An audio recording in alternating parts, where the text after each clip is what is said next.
보실 하나님의 말씀은 잠언 10장입니다.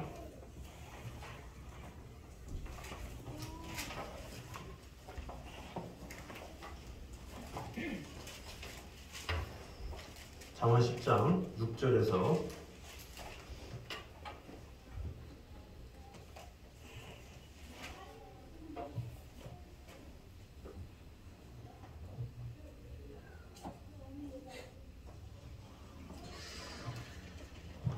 오늘은 13절에서 21절까지 말씀 보도록 하겠습니다. 잠언 10장 13절에서 21절까지 말씀입니다. 명철한 자의 입술에는 지혜가 있어도 지혜 없는 자의 등을 위하여는 채찍이 있느니라. 지혜로운 자는 지식을 간직하거니와 미련한 자의 입은 멸망에 가까우니라. 부자의 재물은 그의 견고한 성이요 가난한 자의 궁핍은 그의 멸망이니라. 의인의 수고는 생명에 이르고 악인의 소득은 죄에 이르느니라. 훈계를 지키는 자는 생명길로 행하여도 징계를 버리는 자는 그릇 가느니라. 미움을 감추는 자는 거짓된 입술을 가진 자요 중상하는 자는 미련한 자이니라. 말이 많으면 허물을 면키 어려우나 그 입술을 제어하는 자는 지혜가 있느니라. 의인의 혀는 수준과 같거니와 악인의 마음은 같이 하였느니라. 다 같이 읽겠습니다. 의인의 입술은 여러 사람을 교육하나 미련한 자는 지식이 없어 죽느니라. 아멘. 자, 오늘은 지혜를 추구하는 삶 세 번째입니다.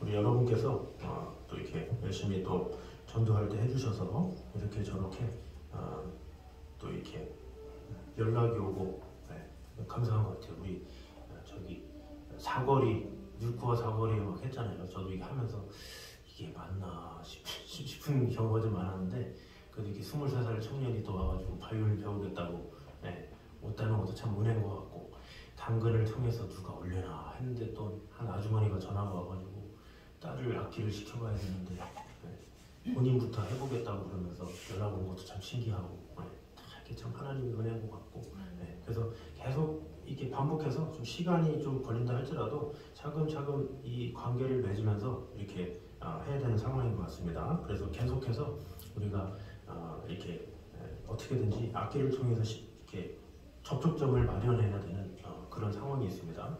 같이 하여튼 마음을 다해 주시고 저희가 또 막 했더니 학교에서 막 공문이 막 왔대요. 막 학교 옆에서 사탕 나눠주고 이런 거 받지 말라. 근데 그러면 또 다른 방법을 하면 되고 뭐 이렇게 저렇게 하면 되니까 하여튼 중요한 거는 이렇게 열심히 꾸준히 하는 게 참 좋은 것 같아요. 1년 내내 꾸준히 이런 방법 저런 방법으로. 그래서 저희 앞에 있는 그 배너도 이제 아침에 저희가 이제 새벽기도 끝나고 내놓으면 이제 학부모들이 계속 오가면서 볼 거예요. 그 중앙에 놓고 본 다음에 한 오후 5시나 6시쯤에 들여놔서 있다가 또 이렇게 그렇게 반복을 하려고 합니다. 그러면 이제 그 모든 것보다 노출이 또 잘 될 것 같아요. 그래서 계속적으로 우리가 해야 되는 상황이고 요즘에는 막 대놓고 막 전도하고 막 이러면 오히려 싫어하기 때문에 자연스럽게 하면 가장 좋은 것 같아요. 그렇게 해서 문의가 오면 또 교회라는 걸 밝히고 또 그러면 또 교회에 대해서 이렇게 안 좋은 마음이 있지 않는 한은 되게 좋은 마음으로 또 이렇게 하게 됩니다. 월요일날 오시는 그 아주머니도 이렇게 교회 다닌 지 9년 됐다고 그래서 시어머니 때문에 교회를 다니다가 이제 돌아가신 다음에 안 다니게 됐다고 그래서 이렇게 교회에 대한 마음이 늘 있었던 것 같아요. 그래서 제가 친절하게 모래내 시장에 사신다고 해서 약도를 잘 캡처해가지고 몇 번 버스를 타서 어떻게 내려서 도보로 몇 집에 오고 그림을 다 캡처해가지고 이렇게 딱 이렇게 해드렸더니 아유 의외로 가깝다고 그러면서 이제 오셨는데 그래서 계속해서 하여튼 끊임없이 관심 가지고 해주시고 또 우리가 어디 나갑시다 그러면 같이 이렇게 하고 이렇게 해서 마음을 다해서 지속적으로 하면 좋을 것 같습니다. 하여튼 감사합니다. 자, 오늘은 지혜를 추구하는 삶 계속해서 보도록 하겠습니다. 이 잠언에 보면 이 반복되는 게 많아요. 제가 이렇게 항상 어려움을 이렇게 이야기한 주제 중에 하나가 음란한 여인을 만나는 이런 것들이 되게 주제가 많았잖아요. 그리고 또 하나 주제가 많이 나오는 게 말에 대한 거예요. 말. 그래서 말을 조심하라. 그 말에 대해서 되게 경책하고 막 이런 말들이 나오는데 오늘 본문에도 계속 또 솔로몬이 말에 대한 이야기가 많이 나옵니다. 그래서 좀 반복되는 것 같다 할지라도 그만큼 중요하기 때문에 우리에게 이렇게 교훈하는구나 생각을 가지고 잘 들으시면서 은혜를 같이 나누면 좋겠습니다. 이 본 단락은 이 안전과 생명의 길을 그와 동시에 패망과 죄의 길을 대조하면서 생명의 길을 쫓고 죄의 길을 버리는 지혜로운 삶을 살 것을 이제 교훈하고 있는 내용이라고 볼 수가 있습니다. 이어서 18절에서 21절의 내용은 말을 소재로 한 경구들이고 말을 삼가 조심해서 다른 사람에게 유익을 주는 말을 하는 것이 지혜로운 처신이다 이렇게 알려주는 것이죠. 그래서 이 본단락은 말씀에 순종하는 것이 진정 지혜로운 삶이라는 것, 그리고 지혜로운 삶에 있어서 신중한 언어 생활이 중요하다 이것을 보여주고 있습니다. 그래서 바른 말을 듣고 그에 따라서 행하며 언행을 잘 다듬고 그 입술을 제어하는 것, 또 온전하고 거룩하고 경건한 말을 하는 것, 이것이 지혜로운 삶을 살아가는 척견이다 이렇게 볼 수가 있습니다. 그래서 이 경건한 삶을 살아가기를 원하는 성도라면 이 본문을 통해서 우리의 언어 생활이 어떠했는지를 되짚어보고 또 어떠해야 하는지를 생각해 봐야 되는 그런 부분이라고 볼 수가 있습니다. 그럼 오늘 본문을 통해서 주시는 은혜들을 나누도록 하겠습니다. 먼저 지혜 없는 자의 말은 심판의 채찍과 멸망을 초래한다라는 것입니다. 우리 13절과 14절 우리 잠언 10장 13, 14절 우리 같이 한번 읽겠습니다. 시작. 멍청한 자의 입술에는 지혜가 있어도 지혜 없는 자의 등을 위하여는 채찍이 있느니라. 지혜로운 자는 지식을 간직하거니와 미련한 자의 입은 멸망에 가까우니라. 자 이렇게 말씀하고 있죠. 여기서 이 명철한 자나 지혜로운 자는 총명함과 깊은 통찰력을 가진 이제 사리에 밝은 사람을 의미하죠. 즉 그들은 세상의 이치를 알아서 항상 말을 조심하고 타인과의 이런 쓸데없는 분쟁을 피하는 것을 볼 수가 있습니다. 뿐만이 아니라 말해야 할 때와 또 침묵해야 할 때를 알고 해야 할 말과 하지 말아야 할 말을 알아서 상대방과의 그런 불필요한 마찰을 피하고 은혜로운 말로 마음을 달래고 가라앉혀주고 또 마음을 치료하는 능력이 있다라는 것을 볼 수가 있습니다. 반대로 어리석은 자들은 어떤 사람입니까? 아무 생각 없이 무분별하게 말을 함으로 인해서 남들과 다툼을 일으키며 결국 자신조차 큰 피해를 입게 된다라는 것을 볼 수가 있습니다. 그래서 이 13절에 지혜 없는 자의 등을 위하여는 채찍이 있다 이렇게 말하고 있죠. 근데 그 채찍이 어떻게 되느냐? 14절에 지혜로운 자는 지식을 간직하거니와 미련한 자의 입은 멸망에 가까우니라 이렇게 말을 하고 있죠. 그러니까 채찍이 발전돼서 멸망에 이르게까지 된다 이렇게 이야기를 하고 있습니다. 그러니까 처음 시작에는 그것이 채찍으로 다가올지 몰라도 그것이 지속되면 결국 멸망에 이를 수밖에 없다. 말을 조심해야 된다 이렇게 말을 하는 것이죠. 그래서 이런 어리석은 말들 이런 것으로 인해서 사람들에게 해악을 끼친다라는 것을 이제 볼 수가 있습니다. 그 솔로몬이 어떠한 경험을 했길래 사실 왕으로서 이 왕의 어떤 가정 안에 어떤 일들이 있었기 때문에 솔로몬이 이것을 경험했고 또 그래서 잠언에까지 이렇게 말을 했을까 이렇게 생각을 좀 해봤습니다. 근데 이렇게 보니까 그냥 언뜻 생각은 이게 뭐 정답은 아니지만 그저 제가 이 말씀을 묵상하면서 이 솔로몬이 특별히 말에 대한 것 때문에 힘들었을 때가 언제일까 이런 생각을 해봤어요. 이때가 이 솔로몬이 왕이 됐을 때 그때 누가 반란을 일으키죠? 아도니아가 반란을 일으켜요. 아도니아가 그 당시 때 그 수르아의 아들 요압 그리고 제사장 아비아달 그 사람들과 같이 모의를 해서 결국에는 이 솔로몬을 몰아내려고 했습니다. 자 그런데 그런 과정에서 어떻게 돼요? 사람들이 모의를 하기 시작하죠. 모의를 하면 어떻게 돼요? 솔로몬을 배제하는 거죠. 왕이 될 그 사람을 배제하고 자신이 왕이 되겠다고 이렇게 한 거죠. 서로 입을 맞추고 서로 모의를 하게 된 것을 이제 볼 수가 있죠. 사실 아도니아는 이 다윗의 넷째죠. 첫 번째 암논은 죽었죠. 압살롬에 의해서 죽고 압살롬도 나중에 반역을 일으켜서 죽고 그 다음에 이제 그 아들이 길르압인데 길르압은 기록이 없는 것으로 봐서 좀 젊을 때 죽지 않았나 이렇게 보게 돼요. 그 다음이 아도니아인데 이 아도니아는 이 평소에 문제도 일으키지 않은 그런 아들이었다 이렇게 이야기를 하고 있어요.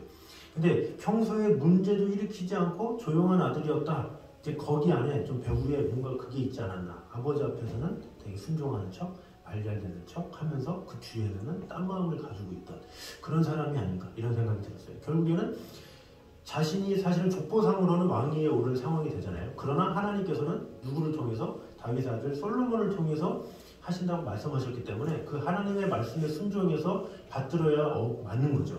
그런데 이 아도니아는 다른 생각이 든 거예요. 내가 직속인데, 내가 직계인데, 그러면서 사람들을 모았다라는 거죠. 그래서 아비아달, 또 요압 이런 장관이고 제사장이니까 많은 일들을 할 수 있잖아요. 그래서 이런 말로 인해서 나중에는 이 솔로몬의 왕위 계승권을 간청한 게 이제 밧세바와 나단 선지자죠. 근데 사실은 그들이 아니라 하나님께서 이미 예비하셨고 그렇게 하도록 하신 거죠. 근데 아도니아가 머리를 쓴 거예요. 어떻게든지 자기 왕위가 되게 하기 위해서. 그래서 나중에는 어떻게 합니까? 이 다윗의 수종을 들던 아비삭을 달라 이런 요구까지 하죠. 결국 그가 이 말로 인해서 일을 상당히 커지게 만들었어요. 결국에는 이 솔로몬이 왕이 된 후에는 생명을 유지할 수 있었지만 이 아까 말한 이 다윗의 수종을 들던 아비삭을 요구했던 그것으로 인해서 이제 죽임을 당하게 되는 것을 이제 볼 수가 있습니다. 그러니까 왕위에 있었던 이런 저런 상황들을 볼 때 결국 이 모든 것들이 어디서 나왔느냐? 그들의 말에서 났다는 거죠. 아비아들이 모함하고 위협하고 뭐 있던 말 없던 말 막 하잖아요. 그러니까 정치인들의 가장 큰 문제가 뭐예요? 서로 안 좋은 말 하는 거잖아요. 막 있든지 없든지 막 끌어내가지고 이런 게 있다 저런 게 있다 막 비방하고 뭐하고. 그러니까 그 말이라는 게 얼마나 참 그 말로써 사람을 낮추기도 하고 들기도 하고 막 하듯이 지금 이 솔로몬도 자신의 가정 가운데 그런 왕권을 위해서 서로 죽이겠니 살리겠니 이런 것들이 있다는 거죠. 아까 오전에 헤롯 대왕의 그런 가정사도 그랬던 것처럼 그 지도자의 그 있던 가족들은 얼마나 그들의 그 치열한 싸움을 하게 됩니까? 근데 그 치열한 싸움 가운데 말로써 아버지한테 동생을 모함하기도 하고 형들에 대해서 안 좋게 얘기하기도 하고. 왜? 자신이 권력을 얻기 위해서. 그래서 이런저런 그런 것들 때문에 이 피가 낭자한 그런 상황이라고 볼 수가 있죠. 그래서 솔로몬인데 어떻게 이런 말에 대한 이런 해악이나 이런 걸 들었을까? 더 누구보다도 더 가까이 알았을 것 같아요. 왜? 왕위에 수많은 그 아버지 밑에 수많은 어머니들이 있고 수많은 이 왕자들이 있고 근데 거기서 뭔가 이렇게 살아간다는 게 쉽지가 않거든요. 결국 그 말 때문에 결국은 서로 힘들어서 서로 죽이고 뭐 살육도 당하고 뭐 이런 상황이 계속해서 처하게 된다라고 이제 볼 수가 있죠. 모세 같은 경우도 그랬잖아요. 이 출애굽에서 이 출애굽을 떠나게 된 그러니까 본인이 애굽을 떠나게 된 계기가 뭐예요? 그 애굽인이 싸우고 있는데 거기서 이제 말리다가 막 이런 여러 가지 일들이 있죠. 왜냐 이 왕자인데 또 다른 왕자들이 있을 거 아니에요. 이제 거기서 뭔가 모세가 잘못한 그것 때문에 다른 형제들이 가만히 있었겠습니까? 모세가 유대인인데 결국은 유대인이 한 건 했네 막 그러면서 또 말로 막 했겠죠. 그러니까 모세가 거기서 위협을 느낀 거예요. 이래서 안 되겠다. 그래서 결국 미디안으로 가게 된 거죠. 결국 이 솔로몬도 자신의 그 가정 안에서 있으면서 그 말들 때문에 받는 폐해들, 상황들 이런 것들 많이 듣고 알았다라는 거죠. 그러니까 지금 말에 대해서 더 누구보다도 더 잘 말하는 것이라고 볼 수가 있습니다. 그래서 우리에게도 마찬가지다라고 볼 수가 있죠. 우리 또한 이 말을 통해서 무궁무진한 말, 또 정제되지 않은 말 이런 것으로 인해서 이 다른 사람을 시족하게도 하고 또 넘어지기도 하고 여러 가지 어려움에 처하게도 할 수 있다는 거죠. 골로새서 4장 6절에 이렇게 말씀합니다. 너희 말을 항상 은혜 가운데서 소금으로 고르기함같이 하라. 그리하면 각 사람에게 마땅히 대답할 것을 알리라 했어요. 소금으로 고르기함같이. 이 소금을 칠 때 음식을 만들 때 이 소금을 어떻게 쳐요? 그냥 냅다 확 넣지 않잖아요.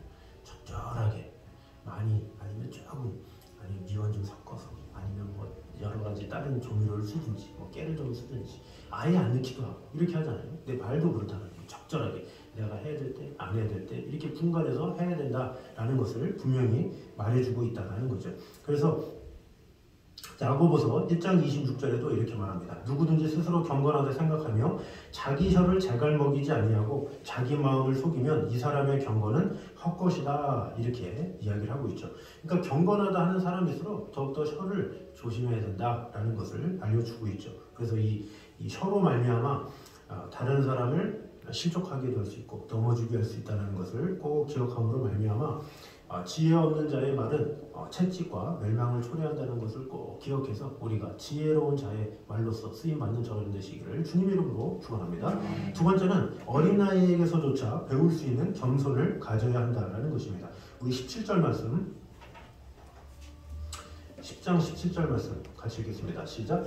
징계를 지키는 자는 생명길로 행하여 징계를 버리는 자는 그릇 가느니라. 아멘. 자, 훈계를 지키면 생명길로 가지만 징계를 버리면 그릇 간다, 이렇게 말을 하고 있죠. 쉬운 성경에서는 이렇게 말을 하고 있습니다. 책망을 듣는 자는 생명길로 가지만 책망을 무시하는 자는 죽음의 길로 나아간다, 이렇게 말을 하는 거죠. 이렇게 볼 때 솔로몬은 훈계와 징계야말로 인생의 생사를 결정하는 중요한 요인이다, 이렇게 말하고 있는 것이죠. 여기서 훈계와 징계는 바르게 하기 위한 견책을 의미하는 말로 그것을 배격하고 멸시하면 결국 길을 잃고 방황하다가 영원한 파멸의 길에 빠진다, 이렇게 볼 수가 있습니다. 논어에 보면 3인행필 유아사언, 이런 말이 있습니다. 그러니까 3인행필 유아사언, 이게 뭐냐면 세 사람이 함께 길을 가게 되면 반드시 스승이 있다, 이런 의미죠. 그래서 그 중에 한 사람은 자기 자신이고 다른 사람이 있는데 그 자기 자신보다 나은 사람이 있을 테고 아닌 사람이 있겠죠. 그 나은 사람이 있으면 어떻게 돼요? 그 나은 사람을 통해서 저 사람이 무엇이 나은지 배울 수 있고, 또 뭔가 부족하다 그러면 부족한 사람을 보고 반면교사로 삼아서 자신이 배울 수 있다, 이런 말이죠.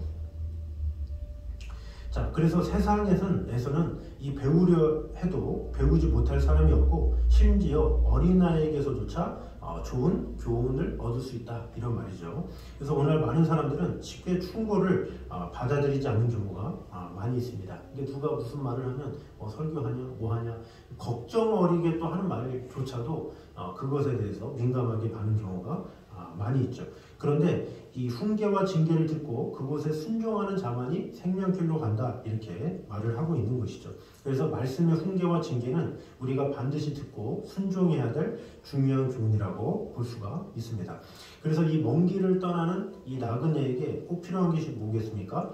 바로 나침반이 필요하고 지도가 필요한 것처럼 우리 인생이 생명의 길을 가는 데 있어서 가장 중요한 것은 바로 하나님의 그런 말씀, 또 올바른 길을 걸어가기 위해 듣기 위한 어떤 믿음의 사람들의 교훈, 훈계, 이런 것이라고 이제 볼 수가 있죠. 그래서 잠언 16장 25절에도 어떤 사람의 길은 사람의 보기에 바르나 필경은 사망의 길이니라, 이렇게 말을 하고 있죠. 이런 결과가 생기는 이유가 뭐겠습니까? 바로 그에게는 올바른 지도와 나침반이 없기 때문에 그렇죠. 그래서 그는 자신의 삶을 견책해서 그릇된 길이 아닌 생명을 향한 올바른 길로 이끌어줄 이 방편을 가지지 못하고 열심히만 달리고 있기 때문에 그렇죠. 그러니까 대부분의 사람들이, 이 세상 많은 사람들이 그래요. 누구의 조언을 듣고 살질 않아요. 그냥 자신이 나는 어른이야, 나는 알 만큼 알아, 경험한 만큼 경험했어. 그래서 그냥 자신의 생각대로 살죠. 자신대로 뜻가운데 살죠. 그러니까 자신은 어른이라고 생각해서 사는데 그 어른이라는 자신이 의외로 경험을 많이 못했고 의외로 많이 민첩하지 못하고 많이 지혜롭지 못함에도 불구하고 왠지 사람이 나이가 많이 들면 나는 경험이 많어, 나는 이 정도 했으면 부족함이 없어, 이런 교만에 빠질 수가 있다는 거죠. 자, 그래서 우리에게 필요한 것이 항상 겸손함과 온유함을 소유하는 것이 필요하죠. 그래서 우리가 예배를 통해서 어때요? 또 하나님의 말씀 읽기를 통해서 하나님의 음성을 자꾸 들어야 돼요. 그래서 나의 생각을 자꾸 버리는 시간을 갖는 거예요. 내 생각엔 이렇지만 하나님의 말씀을 듣고 하나님께서 원하시는 것이 무엇인지를 살아가는 것, 그것이 지혜로운 사람이죠. 그것이 바로 나침반과 어떤 지도를 가지고 살아가는 사람이에요. 항상 제시를 받고 사는 거죠. 주일에 드려지는 말씀을 통해서 또 본인이 또 말씀을 읽으면서 하나님 앞에 자꾸 제시를 받아서 내 자신이 변화받아야지, 자꾸 새로워져야지, 이런 마음을 가져야지 내 마음이 더욱더 겸손해지고 더욱더 온전한 방향으로 가는 것이지, 내가 살 만큼 살았는데, 신앙생활을 할 만큼 했는데, 그러면서 교회를 다니면서도 뭔가 누구의 제시를 받기 싫어한다? 그런 마음을 갖고 있으면 하나님의 말씀의 지시를 받아도 받지 않아요. 하나님께서 음성을 들려주시는데도 그냥 가린 채 그냥 신앙생활만 하는, 종교인의 생활만 하는 그리스도인들이 참 많거든요. 근데 그렇게 하지 말라는 거예요. 순간순간 하나님 앞에 물어보고 귀를 기울이고 이번 주는 어떻게 보내고 신중하게 이렇게 하는 것, 그것이 참으로 중요하죠. 그래서 저도 이 대학 때 캠퍼스 때 가장 좋은 경험을 했던 게 그거예요. 아침에 경건의 시간을 한다 그러면 성경을 읽고 묵상한 다음에 계획표를 세웠어요. 계획표. 계획표를 세우는 게 왜 그러냐? 그 말씀을 기초로 계획을 세우기 때문에 뭔가 그 하루가 달라진 모습을 보게 되고, 또 토요일날 시작할 때 9시부터 12시까지 3시간 동안 계획을 세워요. 그 다음 주간의 계획을. 그때는 처음 할 때는 이렇게까지 하나? 계획을 3시간 동안 세우나? 근데 그게 결국에는 하나님의 말씀을 묵상해서 어떻게 살아가야 될지를 돌아보기 때문에 되게 풍성했던 경험이었다, 이런 생각이 듭니다. 그래서 앞으로도 우리도 마찬가지죠. 항상 이 말씀에 그 앞에 자꾸 서는 게 중요하고, 그래서 매 주간 그 하나님의 음성을 듣고 그 말씀대로 살아가려는 그 마음밭을 가지려고 노력하는 것, 그것이 참으로 중요하다라는 것을 볼 수가 있어요. 그렇게 하나님과 교제하고 긴밀하게 하면 어쩔 때든지 항상 마음이 준비되었기 때문에 아멘하면 순종할 수 있는 거예요.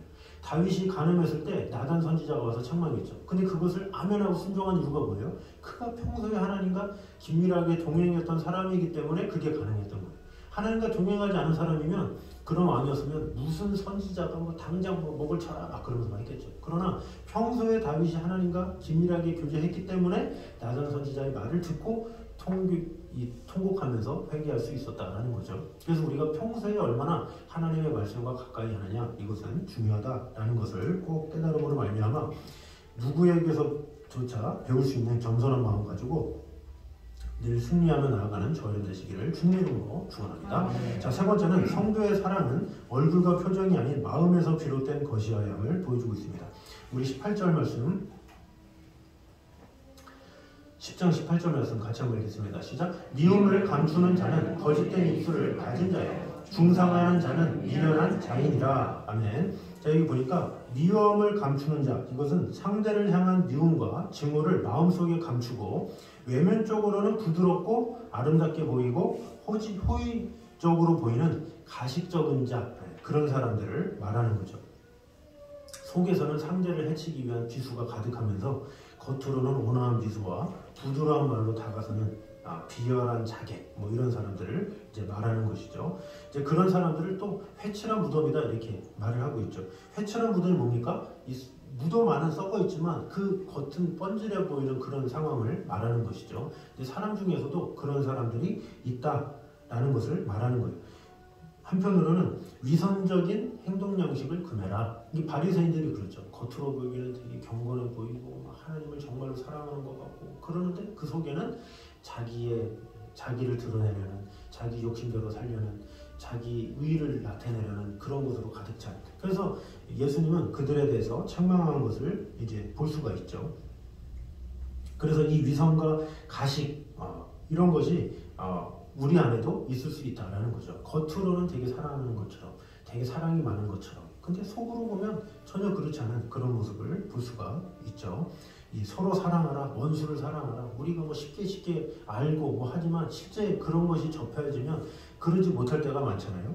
그것에 대해서 항상 돌아볼 필요가 있다라는 거죠. 그래서 이 교회에서도 하나님 앞에 신실한 종인 것처럼 막 살지만 실제로 밖에 나가서는 그렇지 않고 이제 그런 모습이 있다는 거죠. 그것을 잘 다스리라는 거예요. 뭔가 다른 사람들과의 관계에서 미움과 상처가 있음에도 불구하고 아무 일도 없던 것처럼 막 행하고, 그러니까 겉과 속이 다른 거죠. 이 겉과 속이 다르면 사실 좀 피곤해요. 왜냐? 그 속을 알 수가 없으니까. 그 속을 알 수 없으니까 얼마나 어려워요. 근데 보통 그 속을 알 수 없는 그 민족 중에 하나가 일본 사람들이죠. 일본 사람들은 얼마나 친절한지 몰라요. 세상에 그렇게 친절한 사람이 없어. 길을 잃어도 끝까지 따라가죠. 길을 잃었는데 어딘가요? 이렇게 물어보잖아요. 그러면 우리나라 사람들은 저기 가세요 하든지 그럴 텐데, 일본 사람들은 먼 길을 같이 가죠. 이렇게. 그걸 찾았다 그러면 좋아하고 막 기뻐하고, 아주 그냥 일본 사람들의 국민성이 보통이 아니야. 근데 속은 아니야. 마음은 아주, 그런 사람들도 겉으로 보면 되게 친절한 사람도 교회에 대해서 얘기하거나 예수님에 대해서 얘기한다? 그 눈빛이 확 변해. 그런 관계 막 끊어버리고 그때부터 적이 돼. 그래서 일본 사람들 전도하려면 3년을 전도하거든요. 3년. 3년 동안 왜 속을 모르니까 속을 알 수가 없어 말을 안 해. 그러니까 막 그렇게 하는 거예요. 그래서 우리나라 같은 경우는 뭐 이런저런 집회한다, 뭐 먹을 거를 통해서 어떻게든지 만약에 교회로 누굴 데리고 왔다 그러면 그 안에 말씀이 들리면 그 안에서 이게 변화되는 그런 게 있잖아요. 근데 일본인은 그게 없대요.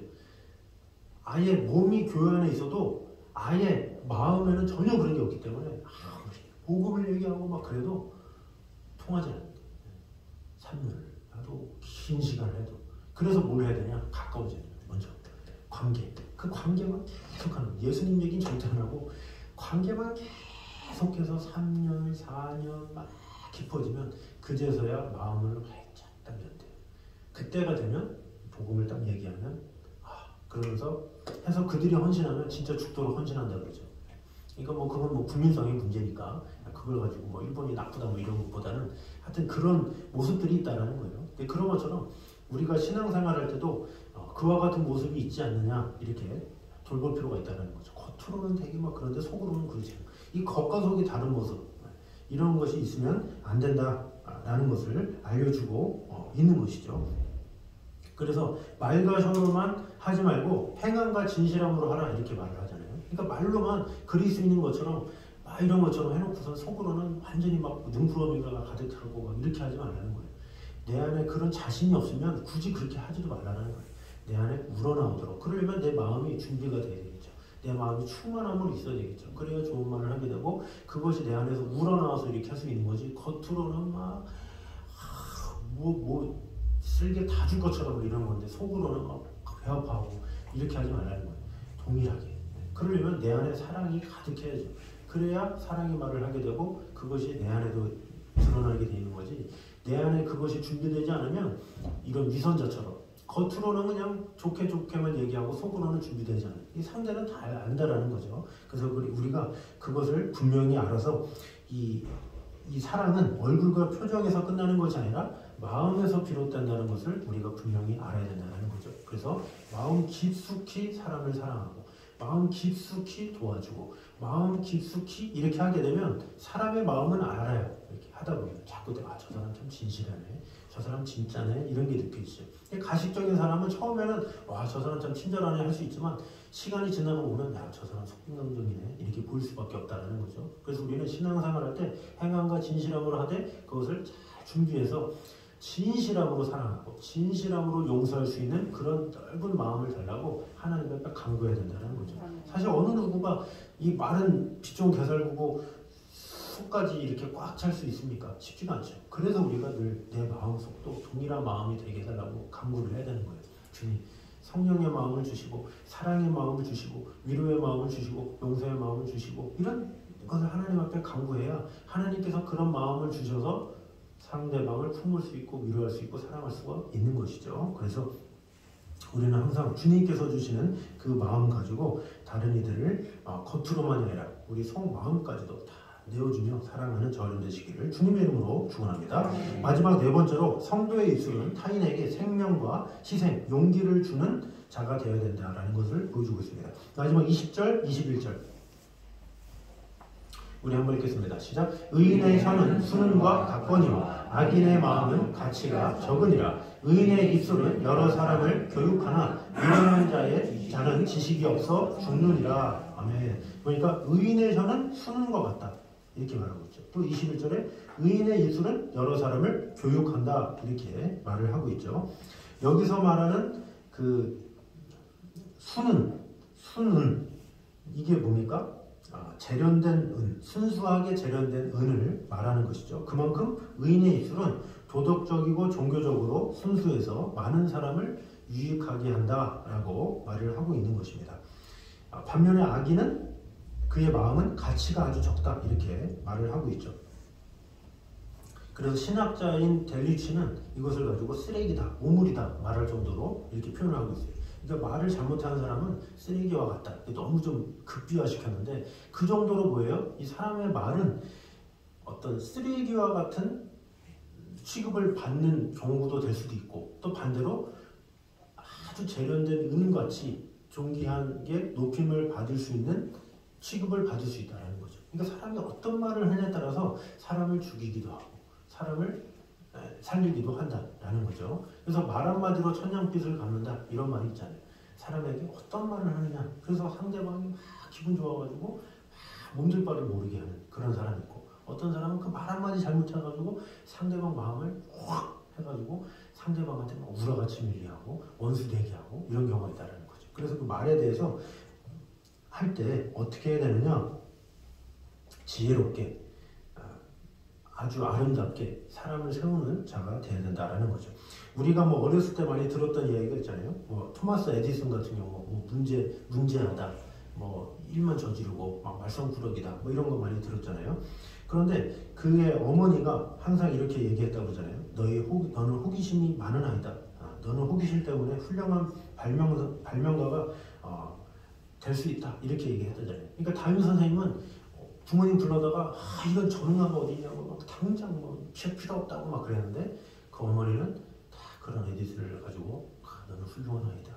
너는 지혜로운 아이다. 뭐 그래서 위대한 아이가 됐다 그러잖아요. 피카소 같은 경우도 뭐 담벼락에 막 낙서하고 그런 사람들이 뭐 이렇게 어린아이가 그러냐 그러는데 할머니가 아주 명작이구나. 뭐 하여튼 그랬다잖아요. 뭐 이것이 뭐 진짜인지 뭐 아닌지 모르겠지만 그만큼 말하고자 하는 것은 이 말의 중요성이다라는 거죠. 아이들도 그 말을 듣고 그것에 영향을 받고 자신의 자존감이 세워지느냐 마느냐 그 차이가 이게 하는데, 당연히 뭐 어른이 되고 지성이 돼도 마찬가지죠. 어느 누가 이 칭찬하는 걸 싫어할 사람이 어디 있습니까? 그래서 칭찬은 고래도 춤추게 한다고 그러잖아요.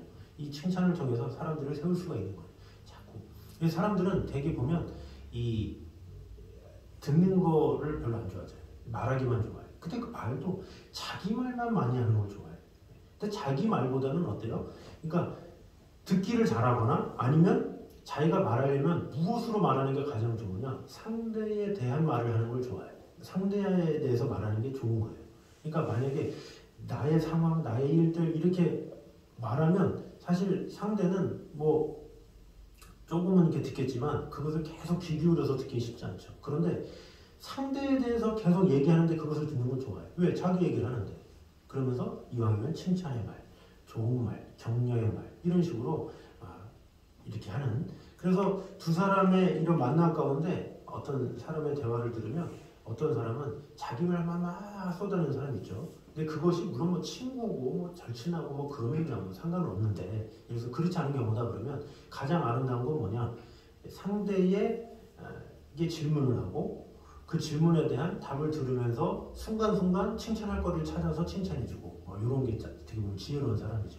그래서 자꾸 들어주고 칭찬해주고 이러다 보면 이 상대가 기쁨을 가져요. 그래서 자신감을 얻고 그래서 마음을 놓게 되죠. 그래서 이 위대한 상담가는 늘 하는 일이 뭐라 그래요? 이 듣는 거잖아요. 호응해주고 그러냐고. 그럼 질문 하나 딱 한 번 하고 그 대답 들은 다음에 대답을 들으면서 칭찬할 거 싹 찾아가지고 한두 가지 또 칭찬해주고. 그러니까 말하는 사람이 처음에는 이게 마음문이 닫혔다가 나중에는 활짝 열려가지고 막 얘기하잖아요. 그 얘기하다가 자기가 다 풀려.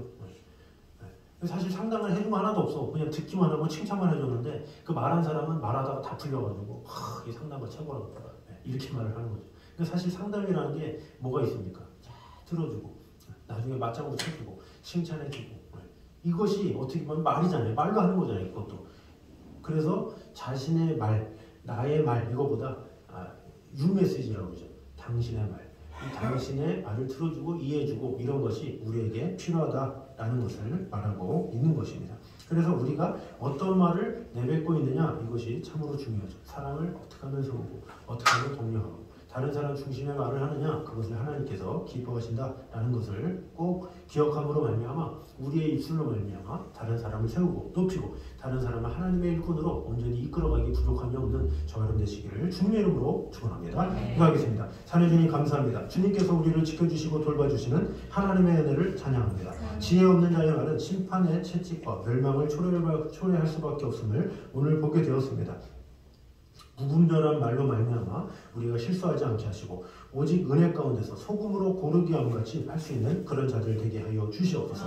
또한 어린아이에게서조차 배울 수 있는 겸손을 가질 수 있는 자가 되게 하여 주시옵소서.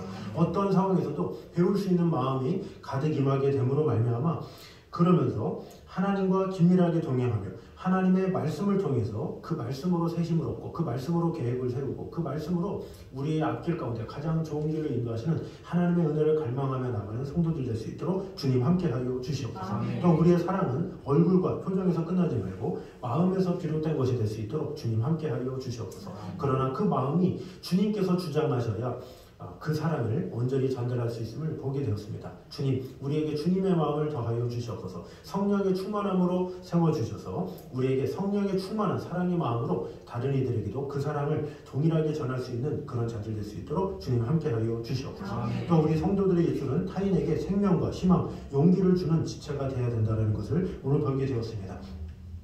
우리의 입술을 통해서 상대방을 죽이기도 할 수 있고 살릴 수도 있다는 것을 보게 되었는데, 이왕이면 우리 입술을 통해서 다른 영혼들을 세우고 다른 영혼이 하나님의 뜻 가운데 거할 수 있도록 마음껏 도울 수 있는 그런 성도들 되게 하여 주시옵소서. 그러함으로 말미암아 우리의 삶을 통해서 많은 이들이 변화를 받고, 우리의 입술로 말미암아 많은 이들이 치유함을 받고, 우리 입술로 말미암아 많은 이들이 하나님 앞에 영원 돌리는 귀한 일들이 일어날 수 있도록 축복해 주시고 함께하여 주시옵소서. 우리 다가오는 한 주간도 주님과 긴밀하게 동행하는 성도들과 가정들 될 수 있도록 축복해 주시고 함께하여 주시옵소서. 이제는 우리 주 예수 그리스도의 은혜와 아버지 하나님의 무한하신 사랑과 성령님의 교통하심이 늘 우리와 함께 계심으로 말미암아 우리에게 성령의 충만함을 주셔서 매 순간마다 승리하며 살아가길 원하는 이 자리에 있는 모든 성도들과 가정들 위해 이제부터 영원까지 함께 있기를 간절히 축원하옵나이다. 아멘.